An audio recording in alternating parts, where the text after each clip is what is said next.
It's Christmas Day. Merry Christmas. Time for Haunted Radio from Space.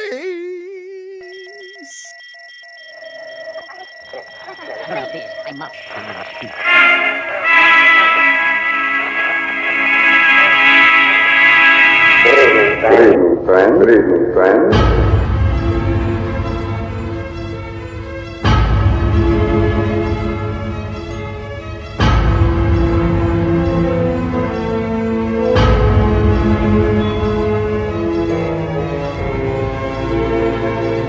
Merry Christmas. Time for yet another Christmas show here on the Haunted Radio from Space. We specialize in science fiction, horror, or old-time radio. Basically 1930 to 1960. Basically. Little spillage on either end of that. But old-time radio, one of my favorite things in the world. Welcome to the show. So happy to share it with you. And not only do I share it with you, but I share it with other friends as well. And I am so fortunate to have them with me right now. Ladies and gentlemen, my co-host here at the Haunted Radio from Space, it's Joe Townsell. Merry Christmas, Mr. Townsell. And Merry Christmas, Captain Weber, and Merry Christmas to our special guest and all out there in Radio Land. Absolutely. Our special guest tonight, one of our favorite people here at Haunted Radio from Space. He's busy. This man is busy. So we are always lucky to have him. And this being a pre-record, we stacked the deck. We stacked the deck to get him. Ladies and gentlemen, it's Flobo Boys. Well, I don't have a Christmas jumper, so you gotta settle for a green jersey that says Brooklyn on it. Let's go. Merry Christmas. Bada boom. Kind of love it. I kind of love it. What size is that? This is it's actually 2X. It was actually a giveaway for the local baseball team, the Brooklyn Cyclones. They have the one size fit all kind of thing. So yeah, I'm gonna grow into it. I'm a growing boy. Oh, it looks good. Grow into it, but it's good for layering. Yeah, exactly. Gentlemen, thank you so much. We are, of course, pre-recording this, so as people are watching this, we're off enjoying, however we enjoy the holidays. Maybe a little family time, maybe a little friend time. It's all good. I'm probably napping. If I had to guess what's going on right now, I'm probably napping. Wow, it is amazing how quick Christmas will sneak up on you because it seems like it's only like around December 8th. Yeah. Oh yeah. Bam. And early with the sun out, quite bright as well. Considering on the East Coast, it's 10 p.m. when we debut. It's a pre-recorded show. I've got an interesting one for you. As I have discussed with you previously, there are very few shows in the horror / sci-fi / dark fantasy genre. Very few shows that cover Christmas or the holidays. But this one is unusual. There was a playwright and poet named Norman Corwin, and old-time radio loved the idea of having really prestigious, artsy-fartsy kind of events. And Norman Corwin was a bit of a poet, and they loved him. They absolutely loved him in old-time radio. This is one of his biggest hits in terms of what he wrote. And honestly, because it was such a big hit, they played it every Christmas. Oh, nice. You'll get a nice introduction to this phenomena just in the introduction to this show, to this episode. And it did play on Christmas, December 25th, 1945. I believe is when this one is from. So let's just start. And I just want to remind the people at home here on Haunted Radio from Space. The rule is you get to talk during the show. If you want to, you can stop me and then I will pause the show. So, honestly, I've never. Okay, here's a tough admission time. Oh. On my own, I have never made it through this show. Oh, that's a good sign. All right. Oh, Great sign. Yeah. I'm confident. Yeah. And I can tell you why as we get deeper into it. But it's so much better with friends. And so thank you for being here. Your Christmas. Well, that was my experience with, remember Borat? Yeah. Borat, my wife? Borat, whatever. Yeah. I could not sit through that until I saw it with my friend Tony. And then, of course, I laughed my butt off. So that's a very, yeah. Does that ever happen to you with anything, Flobo? Star Wars. Oh my goodness! Don't ask that question. Then I'm sorry. Okay. Damn! Sacrilege! Sacrilege on Christmas Day. It took me like 4 times. The third time I finished it. The first 2 times I couldn't. I just couldn't do it. God. The third time I go, oh, man, it's fine. Do you want to watch anymore? Nah. Okay, so let's check out Norman Corwin's The Plot to Overthrow Christmas. Ooh, where intriguing. are you? There you are. And here we go on the Haunted Radio from space.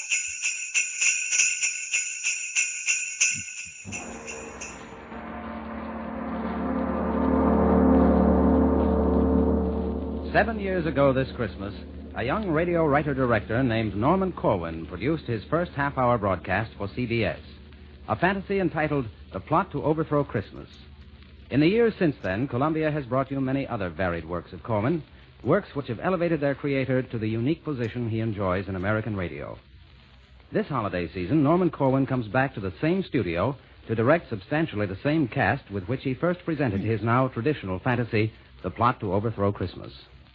As in the original production, House Jameson plays Santa, Eric Burroughs is Nero, and Will Geer performs the role of Mephisto.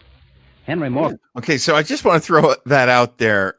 Will Geer. Do you know who Will Geer is? Grandpa Walton. That's correct. On the Waltons, which was hot in the 70s. Hot. It was a beloved traditional show. It was Hot in these never hot. streets. Yeah. But Will Geer played the good-natured, ever-chuckling grandpa. And yeah, so he plays Mephisto in this. Oh my goodness. Oh, wow. I'm actually looking at pictures now. I guess I knew the face of Will Geer and not the actual name. This is pretty cool. Yeah. Huh? Morgan, better known as Here's Morgan, is a newcomer to the plot, playing a number of roles, including that of your narrator. Right. Oh, and I talked over that part. So he mentions Henry Morgan. Henry Morgan. I like to explain Henry Morgan as he was the David Letterman of his day. Mm-hmm. He was a little corny. He was a little kind of self-referentially funny. But he would also get very ornery, and he was a bit of an edgy comedian for the late 30s, early 40s. So the fact that Morgan is doing this is super cool. It's like if Chappelle was doing it. Yeah. Oh, wow. Okay. So, I mean, that would be my comparison. I don't usually do radio, but anything for my fans kind of a deal. Like, did the comedians not do radio? Or, I mean, the comedians, did I not do radio? Or it's the normally when I'm doing what I do, I'm in someone's face. I'm calling something out, or I'm challenging some authority. He was one of the first people in all of broadcasting to badmouth his sponsor. Oh, wow.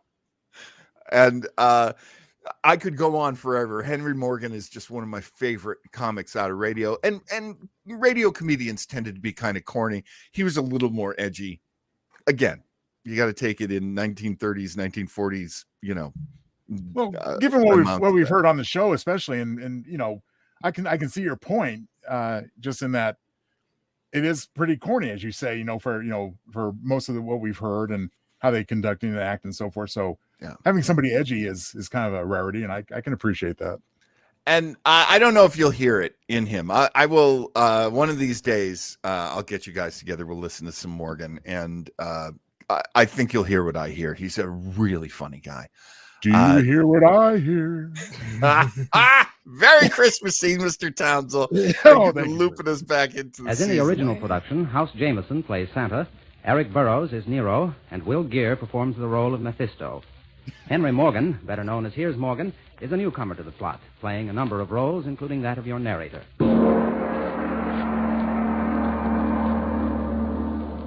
Did you hear about the plot to overthrow Christmas? That's Morgan. Well, gather ye now from Maine to the Isthmus of Panama. And listen to the story of the utter inglory of some gory goings-on in hell. Now, it happened in Hades, ladies and gentlemen. It happened down there that the fiends held a meeting. The fiends held a meeting for the purpose of defeating Christmas. With the aid of a fade on the radio, we'll take you there. Don't rhyme all the time. And a Haiti-ho. To hear firsthand the brewing of the plot down in the deepest Stygian grot. Grot is a poetical term for grotto. Whenever you hear my voce sotto, or sotto voce, whichever you prefer, it's just I, taking pains to make quite sure that nobody makes a poetical allusion which might in any way create confusion. I return you now to the voice you were hearing before I had to do this interfering. As I was saying... Okay, all right. Yes, Mr. Voice. I saw Hamilton for the first time last month, and I cannot do the whole rhyming the entire time. All right. I'll power through for the sake of science. It's not my favorite. It's not. I look, first off, I think that all art forms, as long as they're not destructive or libelous or whatever, deserve, a chance to speak, and they deserve their moment. But yeah, when it comes to like spoken word, I have never been a fan. It just makes my skin crawl because like that happens. It reaches where like, yeah, you're just doing it to fill a rhyme. The fact they had to stop the show and add someone in there, like, it's actually short for this. Who cares? Just all right. I can do it. Well, it's the CrossFit of entertainment. I can do it. Okay. It's the CrossFit. Yes, I agree. And please, it's Christmas. Take all you want of the opportunities to complain. It makes the show better. If we were just sitting here going, rhyming may not be our forte, I do appreciate Flobo's use of alliteration, i.e., for the sake of science. Oh no! I think I'm part of the problem. For the super silly sake of science, I will now play the rest of this show for my clients. Clients, of course, meeting my friends, Flobo and Joe. We'll never win an Emmy. All right. In this Stygian grot, the notables of Limbo hatched a plot, and what went on in the sulphurous hole we'll soon pick up by remote control. Of course, such a pickup's not made quickly. As a matter of fact, it's done rather trickily. You mustn't mind if it sounds erratic. That's merely intraterrestrial static. And don't be surprised if you're deafened by thunder just as we start on our journey under. You'll hear earthquakes and all of the commoner varieties of natural phenomena. And so, below, via radio, to the regions where legions of the dead. It's like Slim Shady's doing it.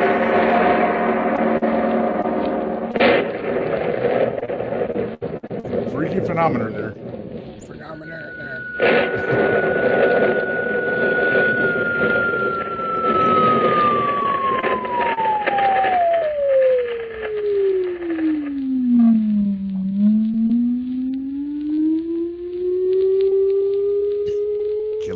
Killing time.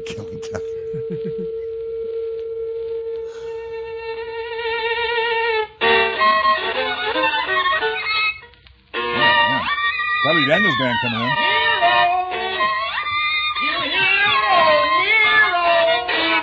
How dare you interrupt me in the middle of a movement of my favorite concerto? You should look to the improvement of your manners. Sir, if you please, my apologies.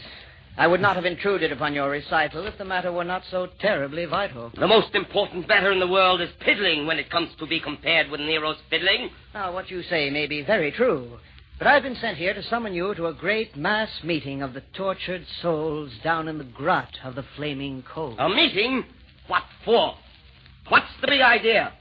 Why can't a fellow have some peace down here? Peace, poor soul, can't be found on the premises. This is a region abounding in nemesis. Now you're talking like a travel folder. Tell me, Varlet, before I smolder, why are we meeting?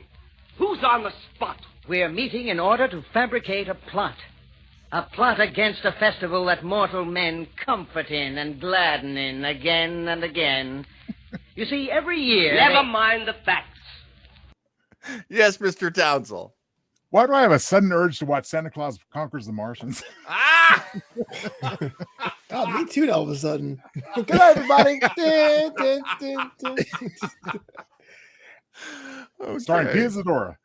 It's clear that one person really wants to make sure they have that degree shown on display with that acting. You know what I mean? Like, the Juilliard. There's a lot of scenery chewing, which is hilarious because it's radio. There's no scenery. What's going on here, man? Good point. All right, here we go. I don't want to hear how mortal man acts. The only information about which I care concerns the mass meeting and who'll be there. His wickedness, Mephisto, will preside. Naturally. And several of the Borgias will be sitting at his side. And down in front, by the sizzling sodium, will be many personalities noted for their odium. Haman, Caligula, Medusa, and Legree. That's all very nice, but what about me? Oh, you will be sitting in row A, center, between Ivan the Terrible, the Tormentor, and Circe. Mercy! Why, they're both deranged. Do you wish me to see if your seat can be changed? Yes, if you will, please. Taste comes first, even though a soul may be eternally cursed. Right-o. See you at the meeting, then? Yes. And now, back to my fiddling again.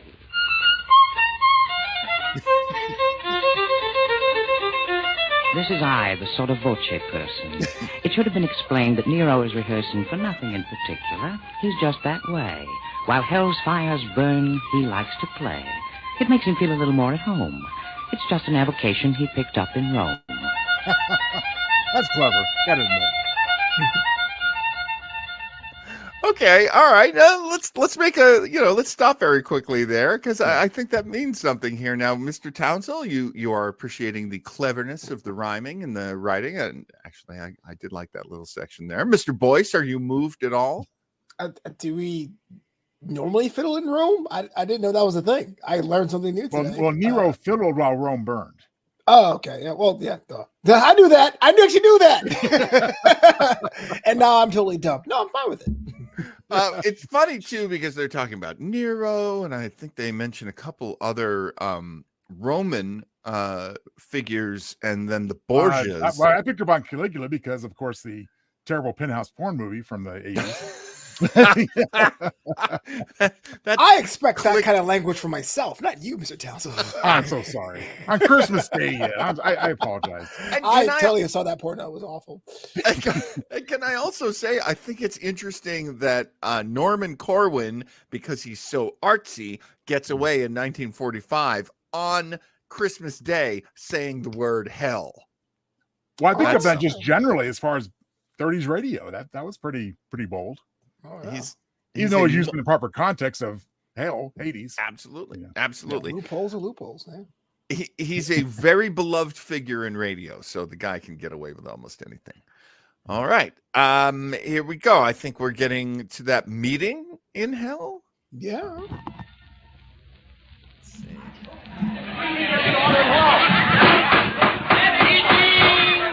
The meeting will now come to order, please. I've called you here from over 60 seas of boiling pitch and blazing phosphorus to stop what constitutes a loss for us. We've lost prestige, and I greatly deplore that we stand in danger of losing more in the way of confidence and spirit. We're far from our goal. We're nowhere near it. And this is the reason. Though we've done well in carrying forward the work of hell, we've left a very big job unfinished. After all these years, there is undiminished goodwill on earth every late December because of Christmas. Now, please remember, as long as this continues to be, the race of man will not belong to me. I will listen now to any questions. This could be an email. And then, Brother Haman has the floor. Oh, and Haman, who is from Judaic history, an incredibly evil man. So that's kind of nice, multi-denominational Christmas celebration here. We're also celebrating how awful Haman is. Haman, I will say, in all of my poking fun at the rhyming, it is pretty cool. They are pulling historical elements and things. It has weight to it, which is great. It's a big cultural meeting, which I really love. Haman inspired Purim. So, yes, very, very many cultures being represented here. You say we've done well in our efforts to sell evil. I say we've done better. We've carried out the letter of your law. And I say, as a veteran Damon... Sit down there, Haman. Enough of this folly. Sit down yourself. You're off your trolley. Sit down. I'm Ivan the Terrible. You're telling us? Why, you're unbearable. I want more decorum in this forum. These personal remarks must cease. Now, Brother Ivan, will you speak your piece? I merely want to say, in a casual way, that Haman's a radical. Always gets fanatical. Why, you'd think to hear this pup that the devil should just give up. Mr. Chairman, Brother Ivan is a demagogue with a brain like a fly and the manners of a hog. He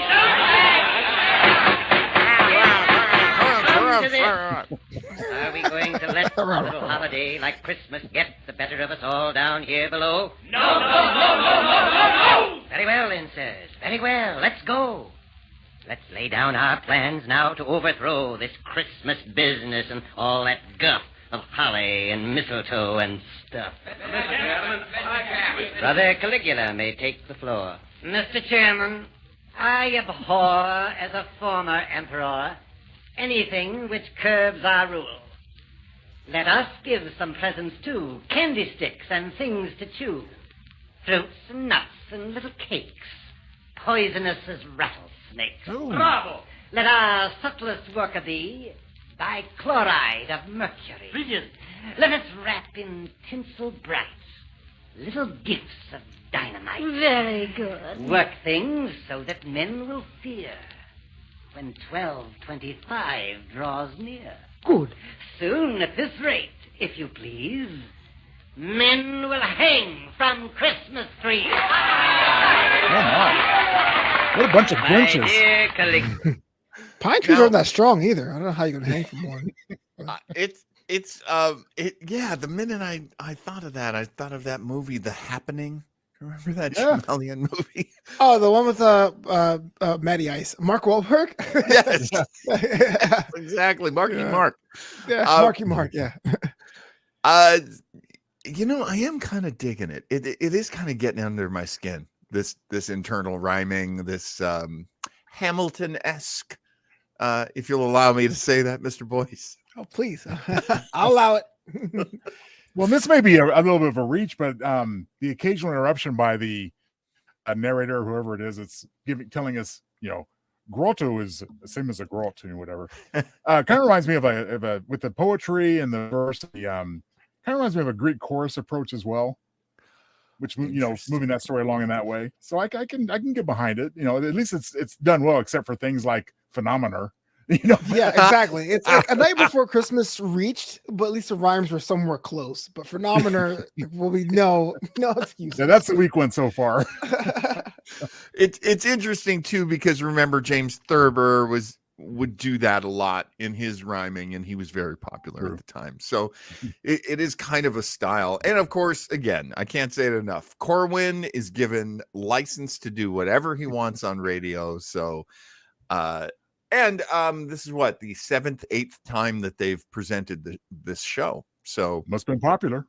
Yeah, it was extremely popular. All right, back to it. Permit the chair to say that we think you got something there. And now, with this fine start, let's hear some more. Yes, Brother Nero, do you want the floor? With all due respect to Caligula's views, I think there's a better method we can use. I've heard just lately men are giving the razz to classical music by making it jazz. They're swinging Bach. And what is keener, they're doing the shag to Palestrina. As a connoisseur of music, of course, I love the works of Rimsky-Korsakov. But today I note with a bitter shrug, they've made Scheherazade a jitterbug. Much as we admire your clever rhyme, will you get to the point? We're wasting time. I was just about to say, when interrupted, that Christmas can easily be corrupted if you take and swing all the Christmas carols. Why, think of the evil! Just barrels and barrels of sacrilege every time you play a pious song in a profane way. Why, once you entice them to swing Noel, then victory belongs to us. Well... Mr. Chairman, Mr. Legree. I'd like to say that it seems to me that y'all are barking up a coonless tree. I think Mr. Nero's made a wrong guess. Now, the way to go about it is to get in Congress. Bribe a bunch of senators to know their oaths and just make a purchase of a block of votes. And then they can legislate a situation where they rules old Christmas right out of the nation. They can all get together and pass a law where there ain't gonna be no Christmas no more. I think Legree's suggestion No more. is a beaut. It's very cute. And quite astute. Mr. Chairman! Yes, Miss Borgia. I say that we should all give pause to think about this Santa Claus. He's the man behind the St. Nick. scene, the symbol of what Christmas means. If we could rub him out, my friend, What? our troubles would be at an end. Just think how it would tickle us to liquidate St. Nicholas. A girl like me could fascinate the guy, and then assassinate. Do you think that you could do it, pretty one? Are you sure you wouldn't be by pity one? Sometimes you are an awful tease, my master Mephistopheles. Damn, it's getting sexy down there at the meeting in hell. I'm expecting her to start purring like Catwoman any second. Good comparison. I think saying the word hell is the least of the show's problems. But okay. It's very funny. So, okay, Lucretia Borgia wants to seduce and poison Santa. Am I getting that right? That's exactly right. Yeah. I mean, I'll allow it. Yeah, I'm kind of here for that. Ain't I murdered several dozen? Poisoned uncles, aunts, and cousins? Don't my work right here in Hades make me first among the ladies? Men of virtue all have cussed me. I'm sure that you can trust me. I'll bet we haven't a particle of doubt, Miss Borgia. I'm sure we all have nothing but kind feelings towards you. But many times a woman spy, alas, adores her victims. Dames make poor ambassadors. Do you imply that such defects are found inherent in my sex? I do. Well, listen here, old Ironsides. You're heading for some cyanides. You've crossed a Borgia, and you know the consequences that follow. Tell him, girl. Now, I do want to point out that Lucretia Borgia is played by Jeanette Nolan, who is a very well-known actress, but I'm going to have to find why she would be well-known. I do know the name. Yeah. She's got a filmography longer than my arm. But she's doing a hell of a job, man. Lucretia Borgia, she's pretty sexy. Sexy and not and fierce, not what we typically hear in old-time radio with the lady parts. And I have to admit, I'm not familiar with this historical figure. Could you enlighten me? Lucretia Borgia? Yes. Famous poisoner. Oh, I believe. Stands to reason. Yeah, I believe her family was a very well-respected family in Rome. If I had to swear that I knew something, I know that much. There was a mini series a while back on the Borgias. Okay. Oh yeah, I think it was literally called the Borgias. Yeah. And, so they were a well-placed family. There was like a cardinal and there were like, dukes or something. They're, very wealthy, powerful family, but they got ahead by poisoning people. Okay. Well, my early prediction then for the resolution is that it's not going to be Santa who's going to be the ultimate hero. It's going to be Mrs. Claus who batch slips this girl. Dang! Come, disciples. This is very bad. There's nothing to be gained by getting mad. Suppose we put the matter to a vote. All those in favor of the motion made by Fiend Caligula will signify by rising to their feet and saying, aye. Aye. One vote in favor. Caligula's. And those opposed? Opposed! The motion is defeated. Up we bring the plan of Brother Nero's, to swing the hymns and pious music. All those for will please respond by raising up a paw. For! And those against? Very well. Christian music never works. Project of Legrees. Who is there here who totally agrees?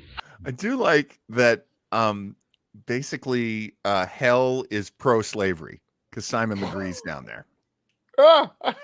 Simon Legree Are you from surprised? Uncle Tom's Cabin. Not at all, but I am. I'm not personally. I'm not surprised he's down there. I am surprised that 1930s America would go, yeah, he was evil. Oh, yeah. I mean, that's a good thing.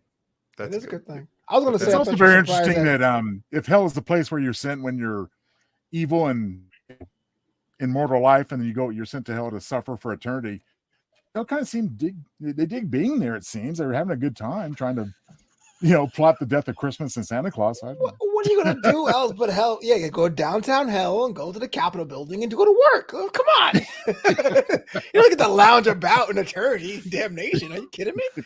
I think the comparisons between this hell and Mar-a-Lago are very similar. I'm just going to say that. Just going to go out on a limb that it's like they don't think they're in hell. They think they're in like the most luxurious place ever. All right, here we go. Back to the story. Oh, wait. I do. Legree votes for himself. And those opposed? Opposed!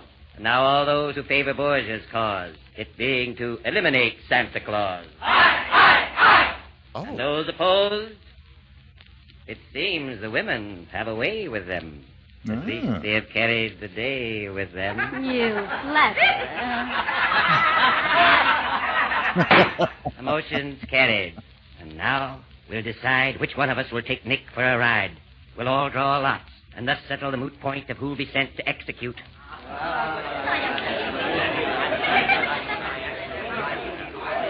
This is your old friend Sotto Voce, visiting down where it's eternal noche. Noche is Spanish for night, you know. Merely a reference just to show that English isn't all I have to go by. Oh, well, I guess I've missed my calling. I should have been a lobbyist. You see, I'm stalling to give them time to finish the voting. Let's see. The weather. Now I'm quoting the Daily Hellion. Continued heat both overhead and under feet. Free and moderate gases blowing up to gale force, and then going north by westerly. Light showers of brimstone toward the evening hour. That's what it says here. I'm not fibbing. How am I doing with my ad-libbing? This is a thing Bob Trout would have fun with. Say it. Oh, my God. So we're getting the weather for hell. My favorite part so far, actually. I think I'm entertained. I didn't ask for it, but like, not tell me. I guess, yeah, brimstone clouds would be a thing. He's just reading to you the weather from the Daily Hellion. I love that. Sotto Voce's becoming my second favorite character. Is still Lucretia Borgia's the number one. The moral being that it's hot today and hot tamale, right? I know we're doing puns. Which is Spanish. Drawing should Rosencrantz. We expect the results any moment now, as soon as... The lots have been drawn, and I'm glad to say the honor has fallen Nero's way. Now, Nero, you are charged with a great task. It's the evilest deed that we could ask a fiend to do. We'll be proud of you. Now, just a moment. How do I get there? What do I wear? Is it dry or wet there? Is it fact or fancy or just word of mouth that he lives at the pole? Is it north or south? What shall I use when it comes to the showdown? A gun or a dagger? Now, give me the lowdown. Now, Nero, you needn't sound so tragic. You'll get to Earth by the blackest magic. To create an express elevator is simple for an expert spell creator. With a lot of pyrotechnic dazzle, we'll let you off on a hill in Basel, Switzerland. From there, you'll make your way to the Arctic Circle, then break your way through ice with a blowtorch. After a while, you're bound to reach Santa's domicile.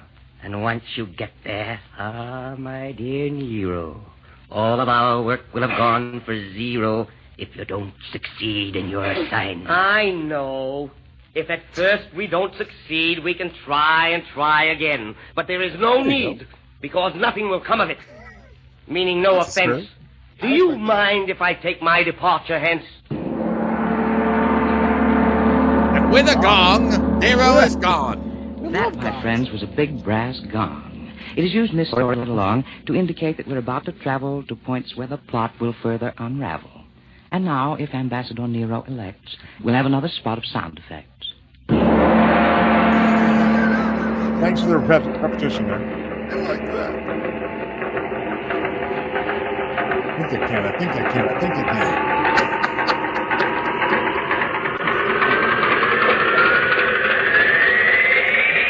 Khaled. Special effects in the 30s.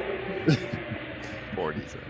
Tell me, stranger, is this Basel, Switzerland, or is it already Donner and Blitzland? Donner and Blitzenlands, 5,000 miles away. Thank you, mister, and good day.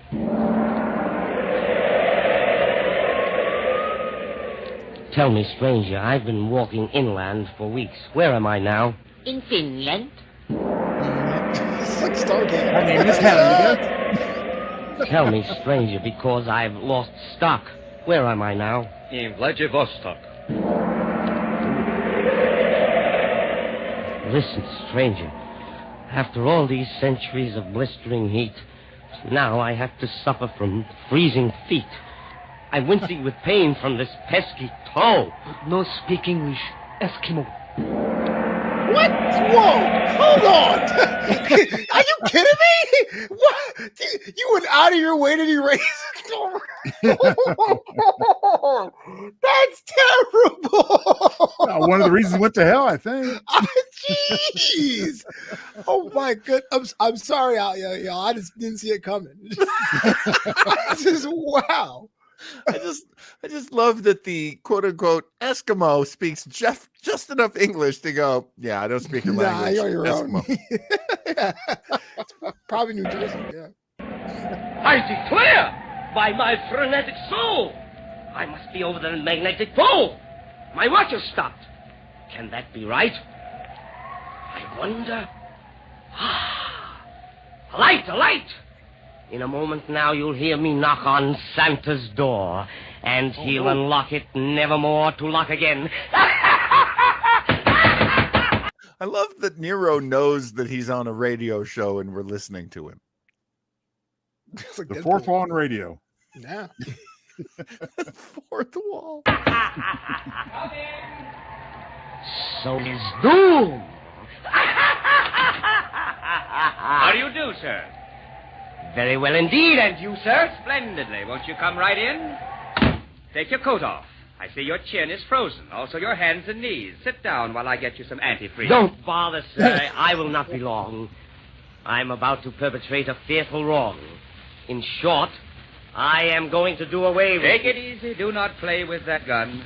I know all about you. Really? Haven't I had my agents scout you for weeks? You've come all this way to abolish Christmas. Now, let me say... Listen, Santa. I'm no callow stripling.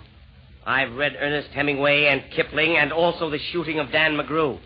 And plenty of detective stories, too. And just to show you what a broad guy I am, I've also read the Rubaiyat of Omar Khayyam. Do you think that a fellow with his reading so graded could have learned so little as to be dissuaded from a main objective? Why, don't make me giggle. I'd feel a lot better if you wouldn't wiggle that gun so. Much as I'm impressed with your education, I honestly believe that a figure of your station should have given more thought to the ways of man and less devotion to the cult of Pan. By others, no doubt, your wisdom may be prized. But I didn't come here to be criticized. In fact, I came to dispatch a duty. So don't hand me any of this tutti-frutti. If you've any last words you want to say, then spill them. I haven't got all day. No, what's the rush? Unless I've counted wrong, the polar day is always 6 months long. Well, after I've disposed of you, I've got to hurry right back to hell, or they'll begin to worry. Not about you, but about your career in homicide. Let them worry. Do you think that the mere loss of you would make them hysterical? Their only interest is numerical. Think so? Mephisto wants to rule just as much of humanity as possible for reasons of personal vanity. By the sticks! You're right. To think that he'd dare. Are there any ladies here? Will you permit me to swear? My answer to that is an emphatic no. There are several lady dolls in the toy room below. Oh, Claudius! Okay, Show so some class. so now he's dividing the party. What's he doing here? He's telling Nero that Mephisto is glad that Nero's not around, and now Nero's mad at Mephisto. Interesting. Yeah, call this a boxing match, right? Side quest. What about Santa Claus? I had no idea Santa Claus was so divisive when he wanted to be. Oh, Cassius! Oh, Naphtali! What a fool I've been! What a fool I've been! But wait. I think I see what you're after. Yes, Mr. Townsend. Oh, I'm so sorry. He said, but wait. I was going, but wait. There's more. Wasn't a real signal. I apologize. Oh, no, not at all. Not at all. You're as clever as a big-time Roman grafter. You remind me now of my royalty just to get me in a mood for disloyalty. Do you think I could be that meanly deceptive to Satan? Why, Santa, I'm keenly perceptive. I can see right through all your clever ruses. Nero can be plenty foxy when he chooses. I'll have you know that I'm partly a dreamer, partly a wit, and partly a schemer. I'm part philosophical and also part mystic. I suppose you fancy that you're highly artistic. Fancy? Why, I have such a sense of beauty. Don't hand me a helping of Tutti Frutti. Any creature who really had beauty in his soul would appreciate Christmas. He would know that the whole idea of the holiday is one of such power that all the fiends below might gnash their fangs and glower, yet never in a million years could do it harm. Because it has a glory, a greatness, a charm you would know nothing about. Is that so? The spirit that it venerates, the good cheer that it generates are things far, far beyond you. For all your wealth, no man on earth could sell ye these. Am I so cursed as that? Will you tell me, please, what beauties there may be that I have never seen? Have you ever seen a Christmas tree, tall and green, smelling of woodlands, covered with a sheen of silveriness, its branches bending low with the fruits of human kindness instead of snow? No! Have you ever closely witnessed I was born before what Christ, takes dummy. place any Christmas Yeah, you're morning right. on a young child's face? Or perceived any beauties purer than the joys distilled in the hearts of little girls and boys? Have you ever watched a fire in a fireplace on a Now that he's Christmas done. Eve? Or listened to grace at a table heavy with fruits and cakes and all the wonders that a kitchen makes? Fowls and pastries, wines and meats, and nuts and raisins and candied sweets? Have you ever seen mistletoe hanging from a ceiling? In frosty air heard a far bell pealing? Have you ever come back from a sleigh ride tingling, and your feet keeping time with the sleigh bells jingling? Have you ever seen the beauty of a sprig of holly? It's a lot of Or felt questions for for a the moment answer no. How it feels to be jolly? Golly. Have you ever known how exceedingly pleasant it is to unwrap a Christmas present? Did you ever know how much cheer it lends to be wished a Merry Christmas by all your friends? Did you ever experience the fun of giving? Do you know at all the joys of living? I guess I don't. For all of me, I never knew such things could be. Just think how long in ignorance I've slept. It must have been the company you kept. I was a wicked tyrant once, you know. Ah, yes, but that was centuries ago. You really had no way of knowing. Perhaps. I guess that I'll be going. I really should be getting on my way. But do you have to? Don't you want to stay? You see... Okay. We went over Nero. Santa talked Nero out of being Nero. That's okay. So I That guess doesn't Santa even can make do a lick of sense, though. Like, like obviously we know what Christmas is, right? You know, hey, have you ever tried enjoying it? Oh, you're right, Santa. Like, we have great Christmas parties down in hell, you know, so I should have imbibed. I would think hell would be like one long office Christmas party.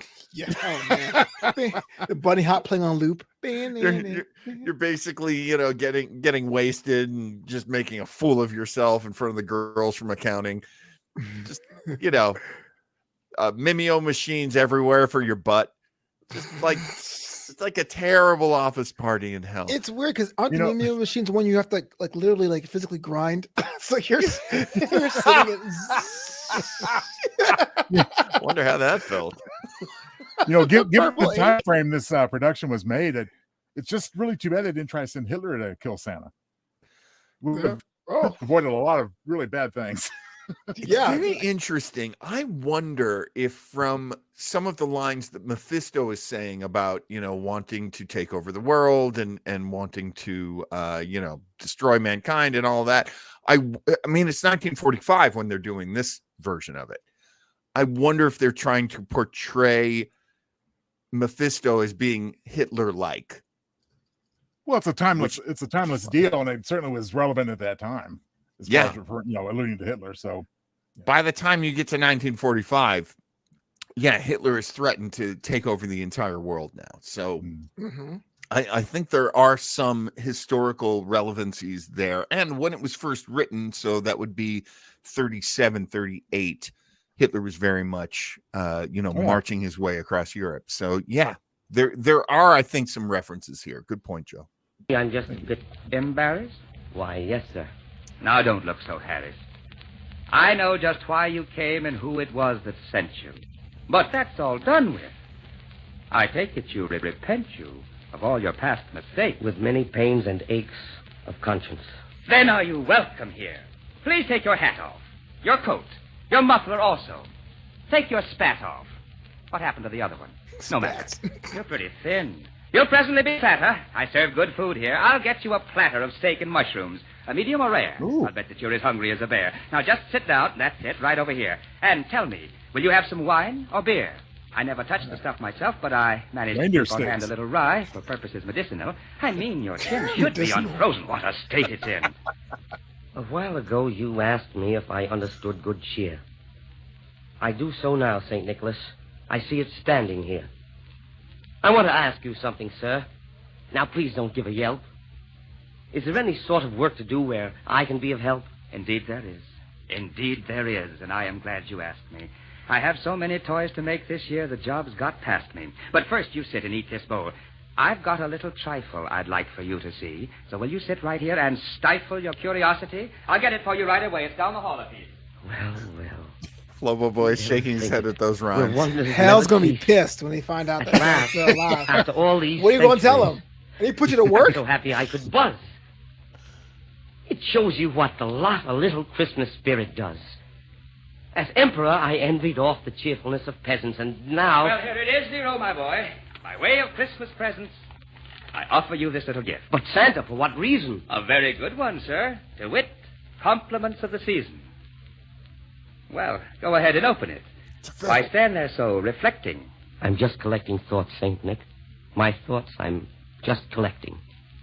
Just think how far a tiny bit of fellowship will carry us. Oh, well. Shotgun. I say, what's this? What's this? It is a Stradivarius. Oh. Why, thank you. Thanks a million times. I don't know what to say to you. I'll tell you what I'll do, St. Nick.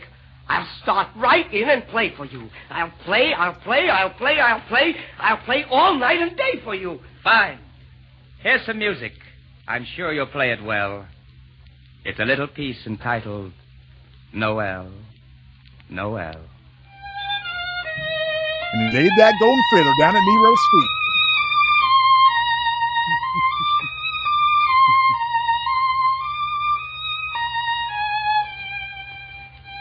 This is I. Remember me, your sotto voce friend? I've just come back to tell you that the story's at an end.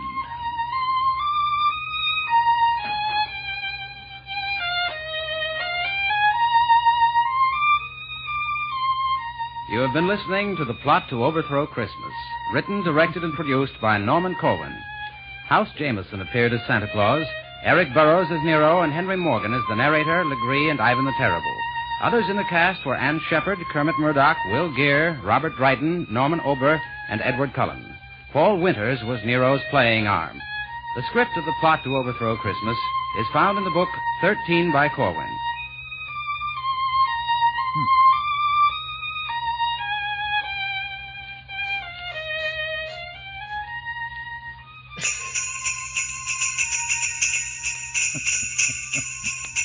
Well, gentlemen, that is This is CBS, the Columbia Broadcasting System. My bad. Now, this obviously had the staying power to be played year after year for a time, but wouldn't it have been interesting if they just did a new one every year with each person in hell taking a turn? They get the same Caligula next. I would go for that. I'm also, look, I think it's wonderful that he basically said this was our original cast, and we've kept most of them, and the new guy is Henry Morgan. We've never talked about this. Do you guys like when they do a modern version of an old sitcom? I think ABC was doing it. Like the revival stuffs? Yeah. It's called Live in Front of a Studio Audience, and Norman Lear was involved, and they did All in the Family, Jeffersons and so forth. Yes, exactly. I recall All in the Family with Woody Harrelson playing Archie, and I think it's Marissa Tomei playing Edith. Right. I to me, this is one of those like golden opportunities to kind of stunt cast it every year and kind of bring new people into it. But for what it is, honestly, let's just talk about that. I actually really liked it. I mean, once we got through the end there, Flobo, did it win you over? I guess as an audience member, it has. I'm still trying to work on the logic of like, does this happen a lot to Santa? He's like, yo, these hoes come up every year. I let them know what Christmas is about, and I'm at the back door. It's kind of weird, but no, for what this is, why not? I'll definitely check it out year after year. It's cute. It's wholesome. Yeah. Joe, did you like it once we got to the end there? I liked it well before the end. I thought it was enjoyable throughout, except for a couple of glitches here and there as far as the rhyming, but definitely stands up, I think, over the decades as far as a traditional holiday listen. Yeah. And John, you're a stage actor. I mean, so you obviously appreciate the value of reinterpretations and performances by new cast with classic productions. So yeah, I mean, one of the beautiful things about old time radio is it tended to be live. I'm not sure about this one. It sounds like they recorded it just like we're pre-recording this episode. Which is fine too. Nothing wrong with pre-recording anything, but yeah, the interaction of the actors is one of those things that it's just so hard to capture unless everybody's in the same room and they're all adding their energy. And that did happen in this show. You can hear, especially in the big meeting in hell, you can hear all those actors kind of interacting and mingling. Love that. Now, before we run out of time, I did jot down a inspiration, a special Christmas holiday message for both of you, Captain John and Flobo, and it goes something like this. I didn't write it, but it popped into my head as we were listening, and it goes like this: if in heaven we don't meet, hand in hand we'll bear the heat, and if it ever gets too hot, Pepsi Cola hits the spot. Perfect. Thanks, on all levels. I stole that from Laverne and Shirley, by the way. Just perfect for this. Gentlemen, we should probably wrap it up. It's Christmas, and people probably want to get back to their happiness in their lives on this wonderful day. Thank you so much for doing the show with me. It is your great gift to me that I got to take something I love, turn it into a show, and share it with my best friends. So thank you so much. Merry Christmas, Mr. Boyce. What would you like to say to the folks? Wow. Well, good cheer and all that stuff. And Pepsi Cola apparently is like 1-1 with Joe Townsville. So make sure you get yourself a cup. No, it's a lot of fun to be on the show. A lot of fun to see the Starbase 80 Empire, the Weber Internet Thingy Empire grow. Glad to be part of it. Mr. Townsend, thank you so much for being with me. Thank you so much for helping me create this show and get this show off the ground. You are so welcome. It's a pleasure. Thank you for sharing your love of radio with us, and my appreciation for that, and both of you grows each and every week. And Merry Christmas and a Happy New Year to you all. God bless us, everyone. Yes. And thanks a lot. Honestly, there's really not too much more to add. 2023 is coming up. January 1st, we will be doing a show here. Anyone who's available out of the SBA crew, I will have the door wide open for you. And we'll be listening to some great New Year's Eve themed shows. Believe it or not, there are some. And thanks again. Check out Flobo Boys. Where can they find you? You're on Instagram. Yeah, at Flobita or over here, at Flobo Boys on Twitter. There it is. JoeTownsend.com. Get your ho-ho horror from Joe this holiday season. Thanks so much for being part of the Weber Internet thingy. Man, that thing just comes up. Surprises me every week. I made it. It shouldn't even surprise me, but why does it? It's like Netflix's Exactly. That should be it. Merry Christmas, everybody. Hey, hit stop on the Merry recording. Christmas. Hit stop on the recording, John. Hang on. And